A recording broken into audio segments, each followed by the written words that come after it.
So I've made a bunch of different videos about why I prefer renting over buying and how, buying a place is overrated, people rush into it too much, and also why I didn't plan to buy a house anytime soon. Well, I guess soon is now because I decided to buy a house. I thought that, this was right for me financially, and I also thought that it was the right time for me. But in this video, I explain in more detail about what went through my head as well as what I think about buying a house right now. So first of all, to give you guys some context, the house that I bought, well, I guess it's not really a house, it's an apartment.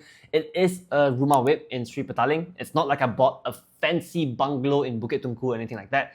And I have been considering buying this place for a while now. It's just that I finally decided to pull the trigger. So for those of you guys who have maybe never bought a house before, let me just share with you guys what I went through. So first of all, this rumah whip, it is 300,000 ringgit. I think all rumah whip is pretty much the same price.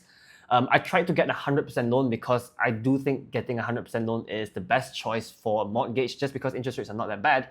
But I couldn't get it, so I had to pay a 5% down payment. So I did pay 15,000 ringgit upfront. That was kind of painful. So after paying 5% down, it meant I had 285,000 ringgit left worth of loan that I was going to take. But after we add in insurance, which is I think mandatory, the total loan amount that I took went back up to 300,000 ringgit. So my monthly payment for this is somewhere between, I think, 1,400 ringgit a month, and I was on a 35-year loan with a 3.9% interest rate. For those of you who are wanting to buy a house as well, one thing that you guys should know is that this house price is not all we have to pay. Like I already said, I had to buy insurance, but other things you have to consider as well is things like stamp duties and legal fees. So stamp duty, it was paid by the developer, but the legal fee for the loan agreement, I had to pay it myself, and that was 2,000 ringgit. So yeah, something to consider as well. Also, I did take up a semi-flexi loan from Public Bank, I think. And I think this is really important as well. I think most people nowadays do take semi-flexi loans as well, which if you're planning to buy a house, I think it makes complete sense. Basically, semi-flexi loans mean that you can put in cash or deposit cash into this account, which will reduce the amount of interest that you pay. But the good thing is, it's not really considered whereas you're paying this amount upfront. It's more of a deposit that you're making to reduce your interest payments, but you can withdraw this cash at any time that you want for no penalty. That's why it's called a semi-flexi loan. So now, let's talk about why I previously wasn't a fan of rushing into buying a house and why I didn't really look into buying one anytime soon. The first thing is that I didn't want the big monthly commitment. So of course, when you buy a house, you have to pay it off every single month. And since houses are expensive, this amount can be pretty big. And I didn't really want to be locked down like this. I really don't like having any financial commitments because it reduces my financial flexibility, I guess. I like having the freedom to spend my money however I want or change things up however I want. But with a big monthly commitment, whenever you buy a house, you're kind of locked into this for the next 35 years unless you decide to sell the house, but that's not easy to do. It will take time. So a good example of the benefit from not having that many financial commitments is myself, right? A year and a half ago, I decided to quit my job to pursue content creation and now trading as well. I could only do that because I didn't have that many commitments. If I decided to buy a house back then, I don't think I'll be able to quit my job because the monthly payments would be really large. So yeah, I know as well a lot of people who earn a lot of money every single month. Maybe they earn 20,000, 30,000 ringgit a month, but because they have so many commitments, they really can't afford to lose their jobs. They basically are forced to work just to pay off all these loans and commitments. Anyway, another reason that I didn't want to buy a house back then was that I didn't want to commit to living in a specific area. So I didn't know where I wanted to settle down, and I wanted the flexibility of being able to move to anywhere I wanted to. Let's say if I got a new job somewhere else, I could move a lot closer to that job. I didn't want to be, bogged down living in Shah Alam if my job was going to be in KL. Also, I actually like staying at new places every once in a while. I find it fun. I don't want to stay somewhere for, 10, 20 years straight. I think I get bored of the place. Even right now with my current place, I'm here for, I think, 3 years now, and I am planning to move out just to, experience a new scenery or whatever it is. And the final reason that I wasn't so comfortable with buying a house back then was that I really don't have that much knowledge in real estate. I don't know whether, the house I was going to buy was good value or not. Like for example, an apartment in Sri Petaling, is this price a fair price to pay? I have no idea. Has the prices of houses in Malaysia been going up over the last few years, and is a crash going to come? Again, I had zero clue. which is why, I really didn't want to make a big financial decision without knowing these things, because you can lose quite a bit of money on houses as well. Now, let's move on to all of the reasons that made me change my mind and made me decide that I was going to buy this house. The first one is that, to me, this was just the right opportunity. So I've been considering getting a room away for a while now. I think it's been nearly a year. I do think it's a really good deal. But the thing is, a lot of these rumah whip projects, they're in the same places. Places like Setapak and Wang Semaju, which I'm not really a huge fan of. I know that I wouldn't want to stay at those places. So this one that I found, it is in Sri Petaling, which I think is quite rare. And I think it's a good location, right? The place is quite central and it's also walkable to MRT, which is perfect. So this particular unit, it actually sold out quite quick. I think it launched in 2022. It was open for people to buy.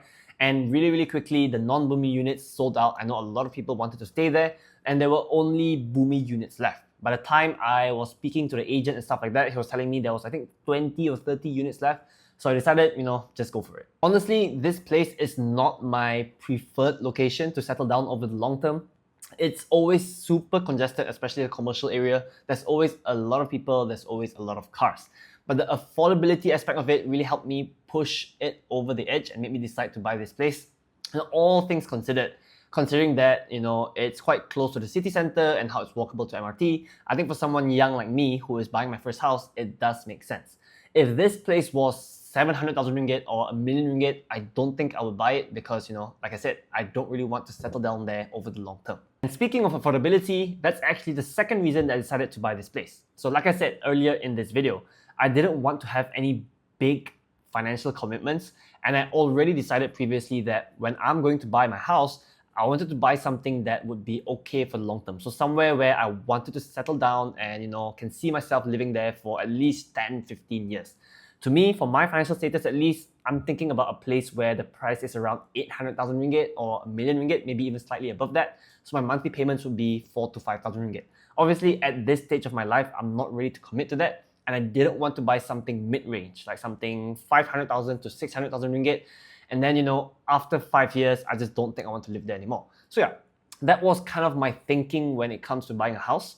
But when this came up, obviously at 300,000 ringgit, it was a pretty good deal and it was very affordable. At 1,400 ringgit a month, I do think that it is well within my means. I wouldn't feel trapped by it financially at all. Hopefully over the next few years, my income will continue going up, and with inflation at 2 to 3% a year, I think things will be fine. Right now, 1,400 ringgit is already okay.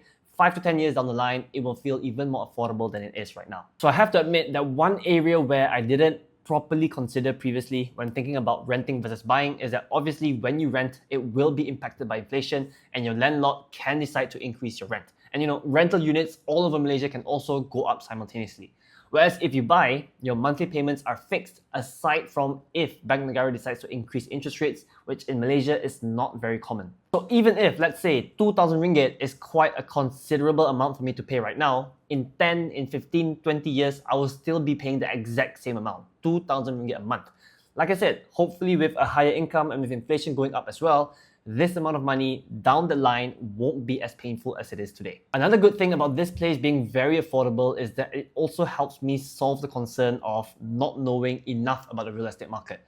So if, let's say, real estate prices were in a bubble and it's going to crash over the next 2-3 years, a 1 million property can really be impacted, but at 300,000 ringgit, I think it's quite a safe bet. I don't think it can go a lot lower than that, and even if it does, I don't think it'll be so painful to me. And the final reason that I decided to buy this place right now is that I do think it can give me some flexibility. So yeah, like I said earlier, I previously didn't want to buy a house because I didn't want to feel locked down in a specific area.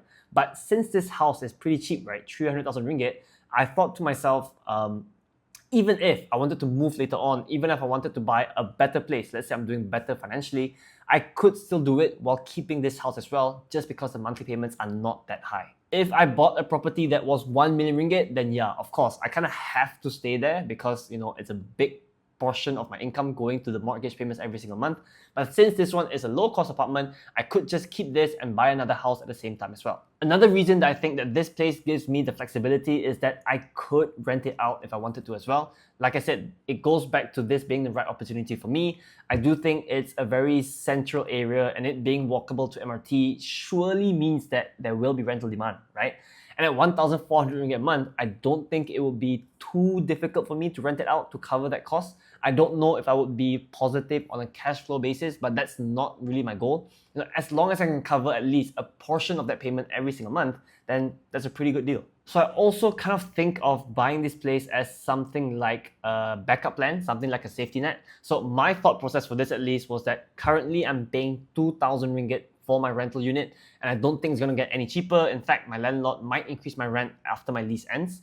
And I also don't think that I will be moving to a cheaper unit after this. This is still within my affordability, and I do think that, this is roughly the price that I would pay for rental, maybe slightly more. By the way, for those of you guys who don't know, the general rule of thumb in personal finance is that you should not spend more than 30% of your income on your housing. So whether you prefer to rent or buy, whatever it is, try to spend less than 30% so you don't feel so trapped by this commitment. Anyway, back to my thinking about how this is kind of like a backup plan for me. So my thought process for this is, right now, let's say I'm paying 2,000 ringgit a month for my rent, whereas the mortgage for this house is 1,400 ringgit. So touch wood, if anything were to go wrong for me income-wise over the next few years, I can immediately decide to stop renting and just move in back to this place. And immediately I'll be able to save 600 ringgit worth in accommodation expenses. So yeah, that's kind of my thought process. It is a backup plan for me. And I was thinking, if I was going to pay this amount for my accommodation, I would rather live in this place of my own rather than renting something at this price. So all in all, what do I think about owning property right now? I have to admit that my views have changed slightly, but firstly, one thing that is still the same to me is that I don't see property investing as something that is for me. Like I said, I have a knowledge gap in real estate, I admit that, but I also prefer investing into other assets like stocks. Even with this unit, I don't consider it an investment at all. Obviously, this is a rumor whip, which means I cannot sell for at least 10 years, and I don't even know if the value of this property will go up over time. That's not really my focus. But after going through the process of it, after thinking about it for myself, I do now have a different view of buying property for your own stay. So I realized that it does make a lot of sense to many people. The feeling of comfort and safety of owning your own place, I think it makes a lot of sense. And it's also fun to own your own place. I'm already thinking about how I'm going to renovate the place, what furniture I'm going to buy, and it is a lot of fun. And even though it's extremely unlikely that I'm going to settle down here, that I'm going to live here for the next 30 years, I do still think it's a really nice backup option to have. Let's say down the line, like I said, maybe things don't go so well for me, at least I can move there. Or let's say, things are going well, I'm living somewhere else, at least if a family member needs somewhere to stay, I could just, let them live there. I have to say that most of this thinking still stems from the fact that this property is affordable. I don't think I'm quite ready to buy a nicer place yet. For now, if I wanted to stay somewhere nicer, I still prefer renting over buying. But yeah, to me, Rumah Whip is a really good option for most people. It's, affordable housing. If you're in Selangor, I think it's called Rumah Selangorku, and there's a lot of other variations of that as well. So yeah, if you're eligible, if you're interested, definitely just check it out and go for it. Anyway, thanks for watching this video to the end, guys. Give me a huge thumbs up and subscribe to the channel if you haven't already. Let me know in the comments below, what do you guys think about buying property? See you guys in the next one. Peace out.